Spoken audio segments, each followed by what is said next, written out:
नमस्कार दोस्तों, स्वागत है आपका हमारे YouTube चैनल स्टोरी स्टेशन पर। दोस्तों, हम अपनी वीडियो से आपका ज्ञान बढ़ाते हैं, तो कृपया सब्सक्राइब जरूर करिएगा। आप सुन रहे हैं भगवान विष्णु के कल्कि अवतार की कहानी। चलिए आज का एपिसोड शुरू करते हैं। अनंत के मन में उठ रहे सवालों का ये तूफान उसे शांत रहने की अनुमति नहीं दे रहा था। उसने शेष से फिर पूछा, अब हम कहाँ जा रहे हैं? अरे तुम शांत होकर बस यात्रा का आनंद नहीं ले सकते? हर बार सवाल पूछना तुम्हारे लिए इतना जरूरी क्यों है? सुन लो, अर्जुन श्री कृष्ण से हजारों सवाल पूछा करते थे, पर श्री कृष्ण उनके हर सवाल का जवाब देते, तुम्हारी तरह डांटते नहीं थे। तो अगर इस यात्रा में तुम मेरे सारथी बनकर मुझे अपने साथ ले जा रहे हो ना, तो तुम्हें भी मेरे सवालों का जवाब देना ही होगा। ठीक है, बिलवोदकेश्वर महादेव के मंदिर जा रहे हैं। और ये मंदिर कहाँ है? देवभूमि उत्तराखंड। इसी मंदिर में जाना इतना जरूरी क्यों है? मतलब फिर से उड़ीसा से उत्तराखंड, एक और लंबी यात्रा। इस मंदिर की अपनी महिमा है। कहा जाता है कि मंदिर उसी जगह पर बना है जहाँ पार्वती ने शिव के लिए तपस्या की थी और शिव को अपने पति के रूप में मांगा था। अनंत के प्रश्न समाप्त नहीं हो रहे थे। शेष उसके सारे प्रश्नों और सारी जिज्ञासा का उत्तर देने में लगे हुए थे। और तेज रफ्तार से चल रहे कलयुग के महान योद्धा कल्कि अपनी मंजिल तक पहुंच चुके थे। मंदिर पहुंचकर कल्कि ने भगवान शिव के शांत रूप की पूजा की, ध्यान किया और एक लंबे समय तक तप किया। शिव सामने आए। शेषनाग को शिव दिखाई दे रहे थे, कल्कि को शिव दिखाई दे रहे थे, परंतु अनंत को शिव दिखाई नहीं दिए। मुझे शिव क्यों नहीं दिख रहे हैं? अनंत ने परेशान होते हुए पूछा, पर शेष ने उंगली दिखाकर उसे आगे सवाल पूछने से मना कर दिया। भगवान शिव ने कल्कि को वरदान के रूप में तेज गति से दौड़ने वाला एक सफेद घोड़ा, सफेद तोता और चंद्रमा के समान चमकदार रत्नसर नाम की तलवार दी और उनसे कहा, कलिराज का आतंक अपनी सीमा पार कर चुका है। हर मनुष्य दुष्ट और पापी बन चुका है। धर्म के लिए अब धरती पर कोई स्थान नहीं है। अब आप इन सभी का अंत करेंगे और दोबारा सतयुग को आरंभ करेंगे। शिव से वरदान प्राप्त करने के बाद कल्कि अपने घोड़े पर बैठ गए। अब वो सफेद चमकीली तलवार उनकी कमर पर लटकी हुई थी। सफेद तोता शुक उनके कंधे पर बैठ गया और वो तेजी से हिमालय की ओर आगे बढ़ने लगे। अब कहाँ? संभाला गांव, मतलब कल्कि की जन्मभूमि। अरे पर परशुराम ने तो कहा था कि ये सिंगल द्वीप की तरफ जाएंगे और पद्मा से इनका विवाह होगा।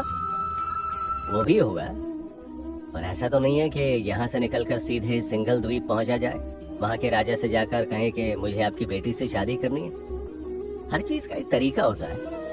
फिर तुम्हें भी ये तो जानना ही था कि कल्कि का जन्म कैसे हुआ, कल्कि का गांव कौन सा था। वो गांव देखना नहीं चाहोगे? हाँ बिल्कुल, मुझे संभाला देखना है। मैंने इसके बारे में बहुत सुना है। एक लंबी यात्रा के बाद कल्कि के साथ शेष और अनंत भी संभाला गांव पहुंच चुके थे, जिसे कल्कि पुराण में संभल भी कहा गया है। शेष ने कल्कि के जन्म के बारे में अनंत को सारी कहानी सुनाई। कल्कि पुराण के अनुसार जिस प्रकार भगवान श्री कृष्ण का जन्म हुआ था, वैसे ही संभल गांव में भगवान विष्णु के 10वें अवतार कल्कि का भी जन्म हुआ। बताया जाता है कि कल्कि पैदा होते ही नारायण के चतुर्भुज रूप में आ गए थे। बाद में वायु ने आकर उनसे प्रार्थना की और कहा, ऐसे तो आपके माता पिता आपसे डर जाएंगे। तब वो एक बच्चे के रूप में सामने आए। वैशाख शुक्ल पक्ष की द्वादशी के दिन भगवान विष्णु ने, यानी भगवान कल्कि ने संभल गांव में विष्णु यश के यहाँ उनकी पत्नी सुमति के गर्भ से जन्म लिया। इससे पहले ही विष्णु या सुमति के 3 बेटे और थे, जिनका नाम क्विवम, प्राज्ञ, समंत्रक था। और जन्म के समय ही भगवान ने स्वयं अपने चतुर्भुज रूप में ये बता दिया था कि सिंगल द्वीप के महाराज बृहदरथ की पत्नी कौमुदी के गर्भ से पैदा होने वाली पद्मा से ही उनका विवाह होगा। अनंत ये सारा नजारा अपनी आंखों के सामने देख रहा था।